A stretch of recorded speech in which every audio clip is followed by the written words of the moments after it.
Bismillahirrahmanirrahim. Assalamu alaikum students. I hope you all will be fine and having a good time at home.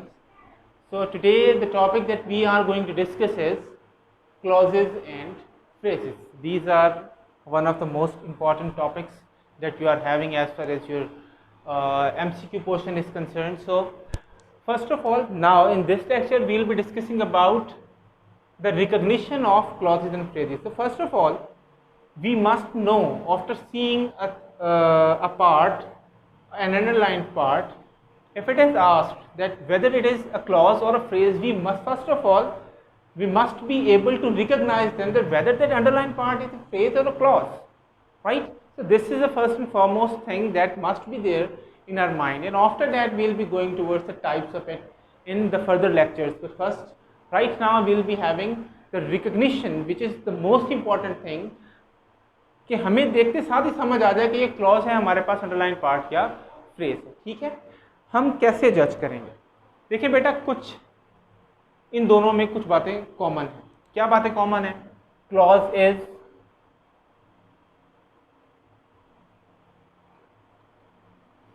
A part of a sentence, phrase is also a part of sentence. Means एक sentence का हिस्सा होते हैं ये दोनों। इसी तरीके से दूसरी एक और बात इन दोनों में कॉमन है, clause is a combination of words and phrase is also a combination of words, right? अब हम इनको एज सिंगुलर डील कर रहे हैं तो क्लॉजेस फ्रेजेस की बजाय क्लॉज फ्रेज ही लिख लेते हैं इनके ऊपर। तो ये क्लॉज भी a part of a sentence है, फ्रेज भी a part of a sentence है, क्लॉज भी अ कॉम्बिनेशन ऑफ वर्ड्स है, फ्रेज भी एक कॉम्बिनेशन ऑफ वर्ड्स है। डिफरेंस कहाँ पर आता है? डिफरेंस बेटा यहाँ पर आता है कि clause conveys the whole meaning. Clause पूरा मीनिंग कन्वे कर सकता है, जबकि phrase doesn't convey the whole meaning. Phrase कभी भी अपना मीनिंग पूरा कन्वे नहीं कर सकता। Is this clear? अच्छा, और अगली बात क्या होती है कि ये जो मीनिंग कन्वे करने का क्या मतलब है कि क्लॉज कैन स्टैंड अलोन, जबकि phrase can not stand alone. यानी अगर सेंटेंस में से आप क्लॉज और फ्रेज दोनों मौजूद है ना आपके पास, फ्रेज हटा भी दे, क्लॉज अपना मीनिंग दे रहा होगा, फुल स्टॉप लगा दें उसके आगे आप, लेकिन फ्रेज अकेला लिखेंगे तो वो अकेला, उसका कोई मीनिंग नहीं होता। ठीक है। अच्छा, एक और बात कि अब ऐसा क्यों है कि क्लॉज अपना फुल मीनिंग कन्वे करता है और अकेला खड़ा रह सकता है? क्यों? Because clause contains a verb inside. Clause के अंदर वर्ब होता है, जबकि phrase doesn't contain a verb inside। जबकि फ्रेज के अंदर वर्ब नहीं होता। वर्ब फ्रेज एक अलग चीज़ होती है, वो उसमें वर्ब मौजूद होता है, लेकिन हम उसको उस वक्त तक क्लॉज नहीं कह सकते जब तक उस वर्ब के साथ कोई सब्जेक्ट भी आ रहा हो। अकेला वर्ब आ रहा होगा तो that is of no use. तो वर्ब फ्रेज तो होगा वो, लेकिन वो फ्रेज ही रहेगा। ठीक है, तो ये मेन डिफरेंस होता है इन दोनों के दरमियान। ठीक है, अब मैं सेंटेंस लिखता हूँ, आप उन सेंटेंसेस को जज कीजिएगा और आप मुझे बताइएगा। अगर मैं आपसे पूछता हूँ कि जी उसमें से सेंटेंस लिखूंगा और उसमें से पार्ट्स को मैं अंडरलाइन कर दूंगा और आपने बताना होगा कि इनमें से अंडरलाइन पार्ट में से कौन सा क्लॉज है और कौन सा फ्रेज है। For example, the boys are playing in the room। इस सेंटेंस के दो पार्ट्स हमने डिवाइड किए, द बॉयज आर प्लेइंग और दूसरा है इन द रूम। तीसरा है, सेकेंड सेंटेंस है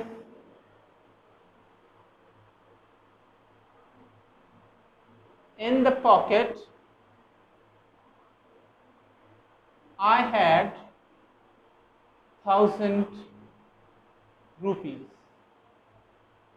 अब I had 1,000 rupees and in the pocket, ये भी दो पार्ट्स हैं हमारे पास, ठीक है। उसके बाद हम इस तरीके से एक और सेंटेंस ले लेते हैं कि she is sleeping in a quiet mood। अब in a quiet mood और she is sleeping, ये दो सेंटेंसेस हमारे पास हैं, ठीक है।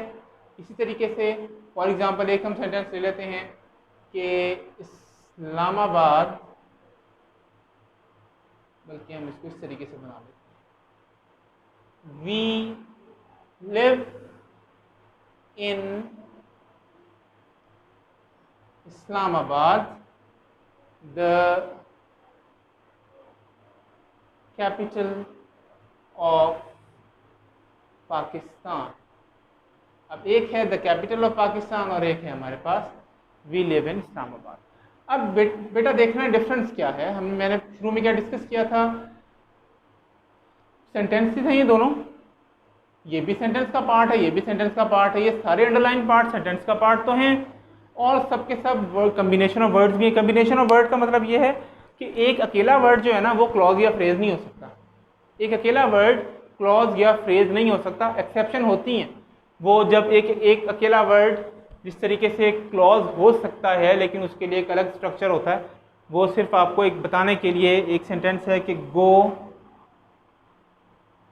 या do as I, do as I direct you.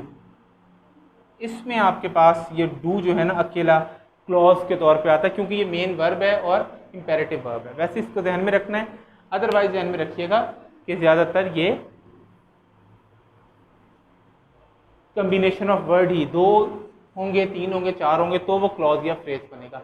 अब हमने क्या चीज़ डिस्कस की थी कि क्लॉज मीनिंग कन्वे करता है, फ्रेज मीनिंग कन्वे नहीं करता।